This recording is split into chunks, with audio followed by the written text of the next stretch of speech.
In the Bible, we find one of the most beautiful appeal from God. It says, "Today, if you hear His voice, harden not your heart." Would you like to spend this day with God? Listen to this devotional. This Day with God, a devotional by Ellen G. White. Getting rid of sin. He that covereth his sins shall not prosper, but whosoever confesseth and forsaketh them shall have mercy. Proverbs 28, verse 13. For a Babylonish robe and a paltry treasure of gold and silver, Achan consented to sell himself to evil, to bring upon his soul the curse of God, to forfeit his title to a rich possession in Canaan, and lose all prospect of the future immortal inheritance in the earth made new.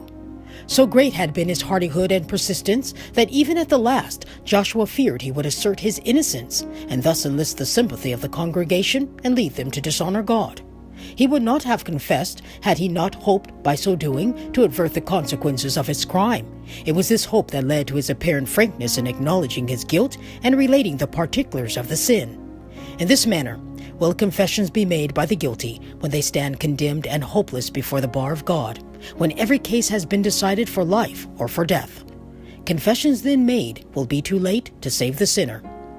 There are many professed Christians whose confessions of sin are similar to that of Achan. They will, in a general way, acknowledge their unworthiness, but they refuse to confess the sins whose guilt rests upon their conscience and which have brought the frown of God upon His people. Thus many conceal sins of selfishness, overreaching, dishonesty toward God and their neighbor, sins in the family, and many others which it is proper to confess in public. Genuine repentance springs from a sense of the offensive character of sin. These general confessions are not the fruit of true humiliation of soul before God.